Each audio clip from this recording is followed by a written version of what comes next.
Hoje no Tarek Notícias, ministra das Relações Exteriores da Colômbia deixa o cargo após condenação internacional por repressão em protestos. Sem matéria-prima, a produção da Coronavac será paralisada a partir de amanhã.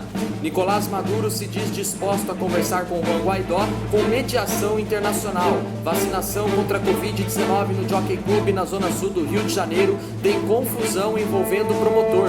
Após ataque hacker em oleoduto, motoristas fazem fila em postos de gasolina nos Estados Unidos. Sindicato Médico do Japão diz que é impossível organizar Jogos Olímpicos seguros. Eu sou Tarek Elakis e está no ar o Tarek Notícias.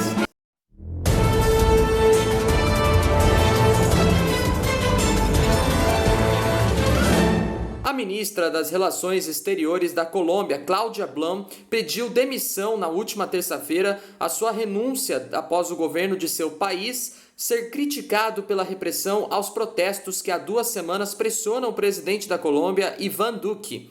A carta tem data de 11 de maio, mas só foi divulgada por seu gabinete hoje. Blum pediu demissão do gabinete sem especificar os motivos. Blum ocupava o cargo desde novembro de 2019. A ONU, os Estados Unidos, a União Europeia e ONGs internacionais denunciaram graves excessos cometidos pela polícia nas manifestações e distúrbios que deixaram pelo menos 42 mortos e mais de 1.500 feridos, segundo dados oficiais e da ouvidoria. De acordo com a imprensa colombiana, a ministra planejava viajar em breve à Europa para compartilhar a versão do governo sobre a crise desencadeada pelas manifestações contra o governo em meio à aguda deterioração econômica provocada pela pandemia do coronavírus. Com essa decisão, Duque perde seu segundo ministro em meio à convulsão social. O primeiro foi o chefe do Tesouro, Alberto Carrasquilla, que deixou o cargo pelas críticas à sua proposta de aumentar os impostos da classe média em plena crise sanitária e econômica. Apesar de Iván Duque ter retirado o projeto legislativo, a violenta repressão aos protestos por parte das forças de ordem alimentou o descontentamento. Desde então, os protestos se multiplicaram sem agenda ou direção definida, mas no fundo exigem um país mais justo e um Estado mais solidário e que garanta vida e segurança. A Colômbia, com uma população de 50 milhões de habitantes e empobrecida pela pandemia, também enfrenta um aumento da violência financiada pelo narcotráfico que desfaz a ilusão de paz assinada com a guerrilha das Farc em 2016. O Instituto Butantan vai suspender completamente a produção da Coronavac, vacina contra a Covid-19, por falta de matéria-prima a partir de amanhã.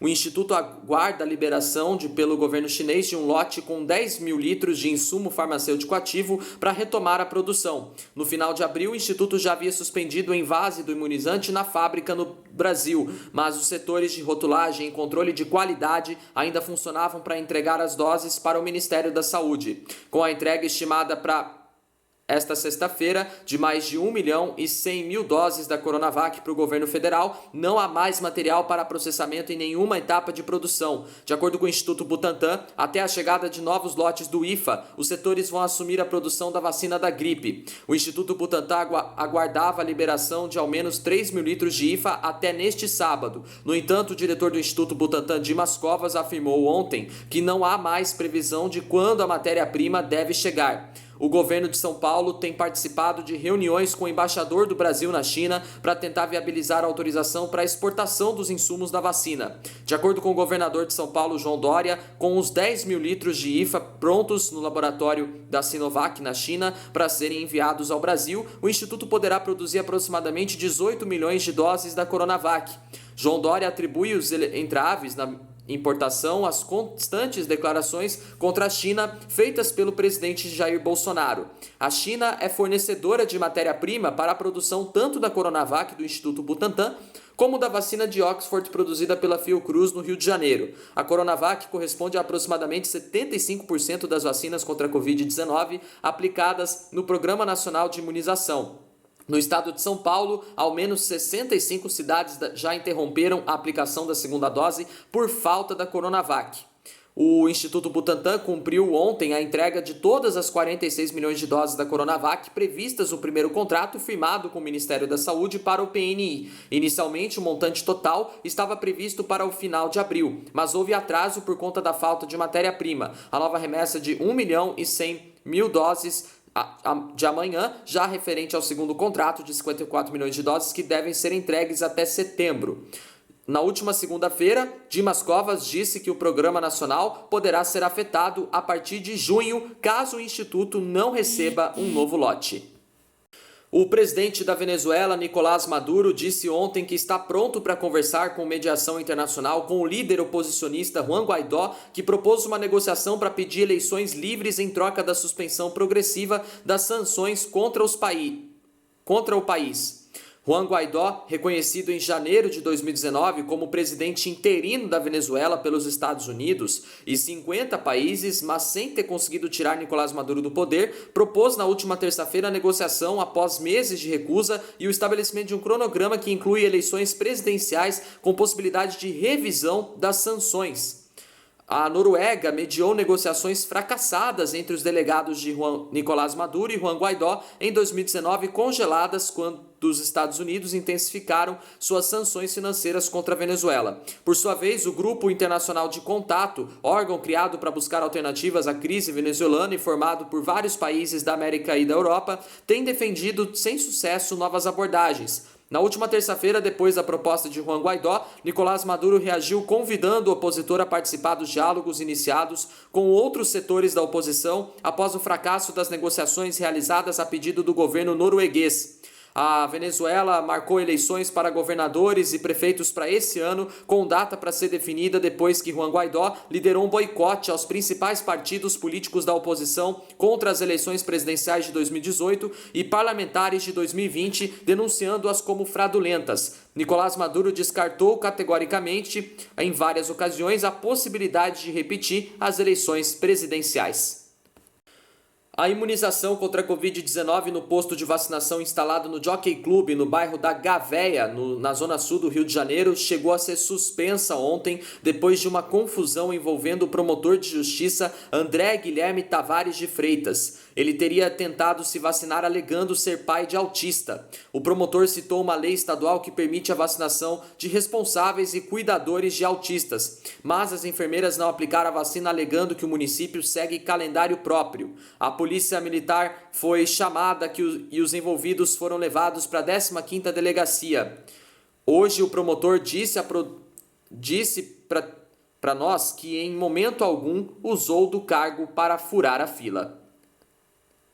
E com combustível em falta depois de um ataque cibernético à empresa colonial Pipeline, responsável pelo maior oleoduto dos Estados Unidos, motoristas fizeram fila em vários postos de gasolina na Carolina do Norte e em outros estados do país para abastecer os carros. O governo da Carolina do Norte declarou estado de emergência diante da escassez de combustível. No estado, um posto em Charlotte limitou a compra a $30 por consumidor, menos que um tanque cheio. No ataque cibernético, os hackers roubaram informações e desconectaram a rede do oleoduto que ficou interrompida na última sexta-feira.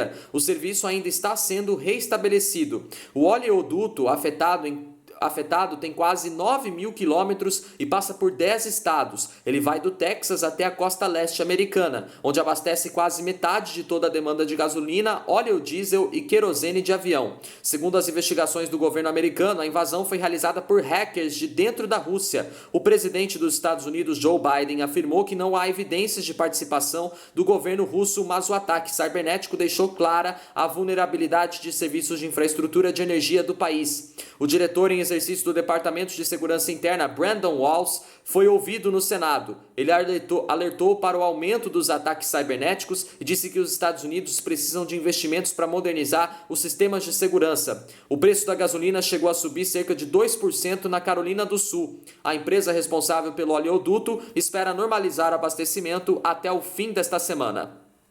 É impossível organizar os Jogos Olímpicos de Tóquio previstos para começar no dia 23 de julho com total segurança em um momento em que a pandemia de Covid-19 continua a afetar o país japonês, segundo afirmou um sindicato de médicos do Japão em uma mensagem ao governo japonês. O Japão enfrenta atualmente a quarta onda de infecções pelo vírus e diversas regiões, incluindo a capital, se encontram em estado de emergência. Os sistemas hospitalares estão novamente sob pressão e os médicos denunciam repetidamente a falta de funcionários para o atendimento dos pacientes. Nos últimos dias, vários governadores de províncias japonesas indicaram que não reservarão leitos hospitalares para atletas enfermos. Os projetos de algumas delegações de treinar no Japão antes do início dos Jogos foram cancelados. Às 10 semanas da abertura dos Jogos Olímpicos, grande parte da opinião pública japonesa permanece contrária ao evento. As pesquisas mostram que a maioria dos japoneses desejam um adiamento ou um cancelamento. O comitê organizador insiste que tem capacidade de garantir Jogos Olímpicos seguros graças às medidas adotadas. O Tarek Notícias de hoje fica por aqui. Se você quiser rever nossos vídeos desde a nossa primeira edição do nosso jornal, tá aqui no nosso canal. Deixe seu like, se inscreva no canal e acompanhe também no Instagram e no Facebook. Uma ótima quinta-feira para vocês e até amanhã em mais uma edição do Tarek Notícias. Valeu, tchau!